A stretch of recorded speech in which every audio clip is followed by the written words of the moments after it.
Tervitus! Täna räägin teile, kuidas töötada suhetega numeroloogia abil. Ja olen tähele pannud oma analüüside tegemise tulemusena selliseid numbreid, koos sobivuse numbreid nagu 1, 3 ja 5, et need paarisuhted ei tule eriti pikalt kestma. Seal on palju tülisid, palju kapriise, palju rääkimata sõnu ja nii edasi. Ja selleks, et teada saada oma kokkusobivuse number, kuidas seda arvutada, siis püsi selle video lõpuni. Et video lõpus on veidi sellist olulist informatsiooni ka teile anda. Ja vaatame, kuidas siis teie kokkusobivuse number kajastab neid plussi-miinuseid ja nii edasi. Et tegelikult on väga oluline teada teie kokkusobivuse numbrit ja selle tähendust, et teada saada, kas teil üleüldse tuleb mingit peresuhet, harmooniat, täis perelapsi ja nii edasi. Iga inimene, kellel on oma sünninumber, on tulnud siia mingil põhjusel. Teil on oma sünniaeg ja oma saatuse missiooni number. Et saatuse missiooni numbri abil saame teada, mis on meie kõige tähtsam ülesanne siin selles elus. Ja huvitav, miks just miljardi inimeste seas sattus sulle just see või see naine sinu ellu ja kas on juhus, ja miks sa nägid teda just seal ja miks sa nägid just siis, kui sa olid nii vana ja nii edasi. Et sellele tegelikult, kui nüüd väga kaevata sügavale, siis numeroloogia abil saab seda teada, aga kas sellel on siis vajadus, seda ma nüüd ei tea ja väga palju selliseid, kuidas ma ütlen, mingi voodoo asju, et seda numeroloogia abil ei saa teada, aga endiste elude mõjutusi sinule ja teie suhetele, seda kindlasti leiab seal mingisuguseid informatsioone, et aga seda igalühel siis isiklikult. Nii, aga tegelikult mis selle asja põhjus on see, et olete eelmistes eludes juba selle kokkuleppe ise omavahel teinud. Ja te olete selle oma programmi kirjutanud ja et te peate selle läbima ja see inimene on just üks selle programmi osaline, ehk siis sina ja tema, kes te siis nüüd koos olete selles elus koos, te olete eelmises elus nüüd kokku leppinud. Ja kas kõik läbivad selle programmi, et see jälle tundub nii robotilikult öeldud programm, aga ütleme siis niimoodi, et neid suhteid on siis 3 sorti, et suhted saatuse järgi ja karmaline suhe ja karmasugulased. Räägin veidikene siis teile nendest kõigist. Te olete kindlasti neist ka kuulnud ja te ei tea võib-olla nende tähendusi, aga suhe saatuse järgi tähendab, et inimesed kohtusid teineteisega esimest korda. Et see tähendab seda, et eelmistes eludes te ei ole kummalegi teinud midagi paha, ja te olete kunagi teinud selle kokkuleppe, et selles elus kohtuda ja läbi elada ühine kogemus, ühine kooselu ja saada uusi kogemusi. Aga inimesed, kes on siis kohtunud karma tõttu, karma põhjustel, siis teil on see põhjus tagajärje seaduse tagajärjel kohtumine, ütleme siis niimoodi. Ja see tähendab seda, et eelmises eludes olete te juba kohtunud ja keegi kellelegi on teinud väga-väga palju haiget. Ja valedel alustel on lõpetatud suhted, kas on petetud või on isegi teineteist tapetud ja mida iganes, mis seal siis võis olla. Ja kuid selles elus te kohtute selleks, et seda karmasuhet lõpetada, et see leiaks mingisuguse lõpu. Et siis see, kes on süüdi, siis see peaks saama karistuse. Kõlab väga vastikult äkki süüdi. Kes ta teab, kas on süüdlasi. Aga ja siis, kui te olete karmasugulased, siis karmasugulased tähendab seda, et te olete eelmistes eludes olnud sugulased juba. Kas te olete siis olnud teineteisele kas ema, poeg, isa, tütar või siis õed, vennad, mida iganes. Aga ehk siis mina praeguses suhtes, milles ma olen, siis oli küll selline väga voodoo tunne, et appikene ma tunnen seda inimest.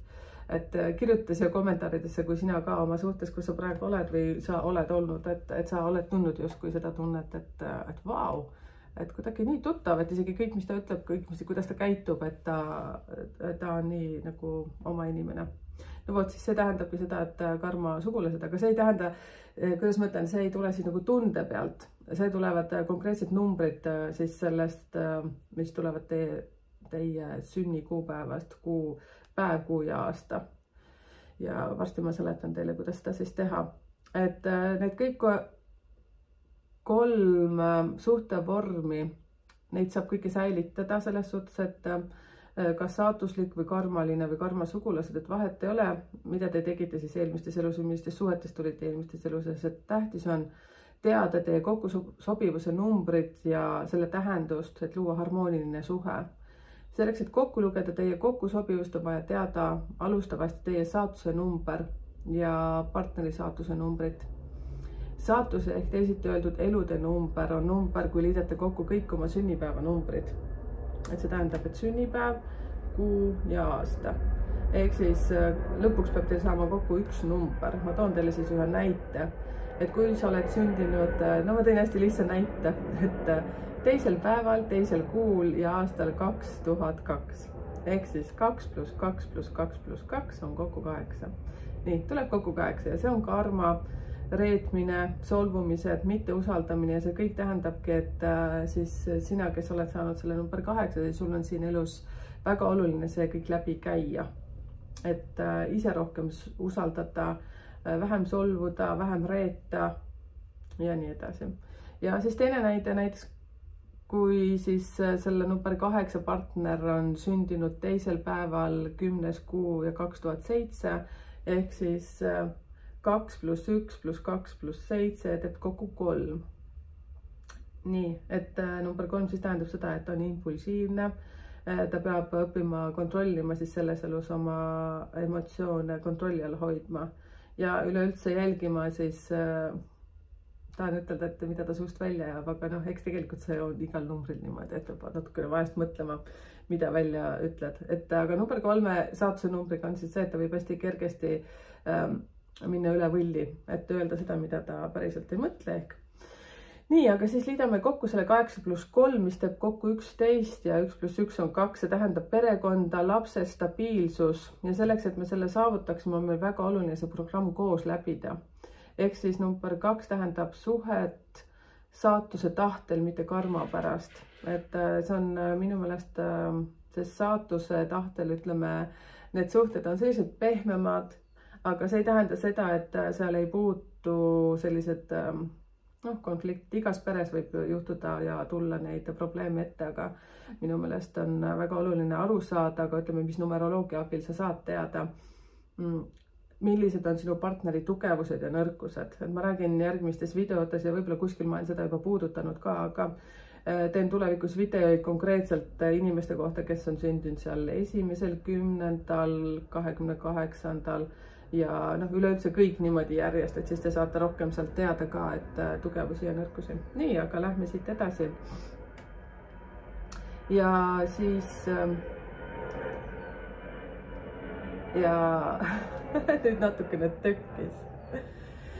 Ja kuidas siis see number 2 oli siis nagu harmoonia ja aga näiteks number 3, kui te saate number kokku selle oma suhte ühise numbriks 3, siis see on karma pärast isegi punaseks läksin veits ja saps lööb sisse, see kuulub asja juurde. Nii, aga kuidas see töötab siis kõik, et lihtsalt niisama me teineteisega kokku ei hakka elama, et siis selleks on mingisugune põhjus ja olete kindlasti tähele pannud, et ohver alati leiab oma manipuleerija. Minu meelest see peab väga-väga paika, olen ise omal nahal selle läbi elanud. Et näiteks kui inimene saatuse number on 1 ja see number 1 tähendab seda, et kui ta on negatiivses võitmiseks. Ma olen teile seda ennegi rääkinud ja hakkan seda tulevikus ka rääkima, et meil on alati valida, kas me võtame selle positiivse eluhoiaku või negatiivse. Et minu sünnipäevas on ka olemas nii negatiivsed kui positiivsed, et kui ma vaatan näiteks samal päeval sündinud inimest, keda ma tean näiteks, et siis ma väga hästi saan vaadata, et et ta tegelikult elab siis rohkem miinustes, sest ma tean täpselt, mis minu päeva plussid ja miinused on. Et seda siis teil täpselt samamoodi, tulete sellest kuulma tulevikus. Nii, et kui inimese saatuse number on 1 ja kui ta on julm ja agressiivne, ehk siis elab miinustes, siis talle satuvad alati suhtes inimesed, kes on ohvriseisus ja on oma arvamust kardavad välja öelda. Sellised on tavaliselt saatuse number 2 inimesed, et mäletate saatuse numbri siis liitsime kokku päev, kuu ja aasta ja kui sa said kahekohalise numbri, siis sa liidad selle veel omavahel kokku, siis saad ainult ühe numbri, siis saad teada sellest. Ja selline paar on justkui manipuleerimise vägivalla koodi all ja väga palju emotsionaalset vägivalda on seal, ehk siis 1 + 2 tuli kokku 3 selles suhtes. Ja see näitab, et nad ei ole eelmises elus oma programmi läbinud ja selles elus nad läbivad seda programmi läbi erinevate agressiivsete väljenduste ja manipuleerimiste teel. Ehk siis, mis ma selle koha peal ütlen, et seda, et number 1 elude numbriga ja see, kes on näiteks sündinud nendel esimestel päevadel ka, kui nendel nüüd kattub seesama, et on sündinud päeval number 1 ja elude number on 1, siis kui ta on negatiivne, üldjuhul ta võib olla, siis ta on väga konkreetne. Ja kui sa tahad sellise inimesega koos elada, siis sa peaksid põhimõtteliselt teda kogu aeg austama, iga tema sõna on kuld, kunagi vastu ei hakka ja nii edasi. Ja kui sa oled sündinud, siis ütleme kas või 2. päeval või siis elude number on 2 ka veel, siis see tähendab seda, et sa oled selline inimene, kes tahab alati, et sind märgatakse, sa oled hästi pehme, järeleandlik, sa annad endast kõik selleks, et see suhe kestaks. Aga tegelikult sellega sa ei hinda üldse absoluutselt iseennast, nii et see 1 põhimõtteliselt nagu surub sind kogu aeg alla. Ja sina siis siin number 2-na, siis sul ei olegi mingit oma arvamust, et siin ongi see, et lihtsalt see 1 sööb su ära. Ja selleks, et see programm läbida, on see, et see 1 peaks aru saama, et ka sinul on sõnaõigust ja see number 2 saab aru selleks, et number 1 ennast nagu hästi perekonnas tunneks, on see, et ta peab lihtsalt ütlema sellele number 1-le, et oi, kui hästi sa sellega hakkama said. Ma saad aru nagu kiita, aga tegelikult samas on nii, et mõlemad tahavad kiitust, et ma ei tea. Eks andke märku kommentaarides, kuidas te nendest asjadest välja rabelete, kui te nüüd juhuslikult olete sellises suhtes olnud või mida iganes. Ja kui sa oled selle omal nahal läbi elanud, kirjuta kommentaarides, et mis teie saatuse number on. Ja kui sa oled olnud selles just number 3 suhtes, et kui sa kokku liidad oma kas või eksidega, et siis anna ka mulle märku. No kas mulle või teistele ka selles suhtes, et jagage omavahel. See on hea selles suhtes lugeda teistel ja võib-olla jagada ka oma kogemusi. Ja kui tahate väga privaatselt seda teha, siis meil on suletud grupp numbrite keel, kuhu te saate tulla ja seal ka rääkida konkurentseks viiteks, panedki selle video pealkirja ja saad seal rääkida.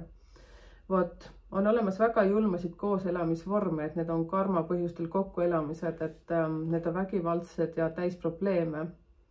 Ja need on just nii, nagu ma ütlesin, et need numbrid on number 1, 3 ja 5.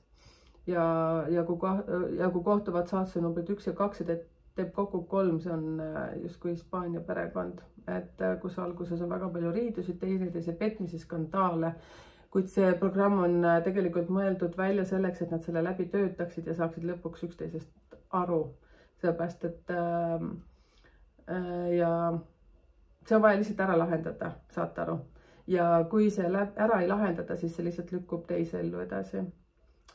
Ja selleks, et teada saada, mis on teie koosluse number ja kas te olete saatuse või karma põhjusel või karma sugulased, siis kirjutage mulle numbritekeel@gmail.com. Ja tule jälgima meid Instagramis, TikTokis, Facebookis, on avalik ärileht ja siis on ka olemas suletud grupp, kus me räägime natuke intiimsemates teemades ja siis panege siia kommentaar ja kui sa tahad kuulda veel edasi igasuguseid põnevaid asju, mida mul teiega jagada on ja millest saate väga palju olulist informatsiooni, siis jälgi seda kanalit ja jaga seda oma sõpradega. Ja kui sa soovid oma paarisuhte analüüsi endale soetada, siis kirjuta mulle sinna numbritekeel@gmail ja sa saad rohkem selle kohta informatsiooni. Üsna pea tuleb välja ka meil kodulehekülg. Kui sa nüüd vaatad seda aasta edasi, siis kindlasti on juba kodulehekülg olemas.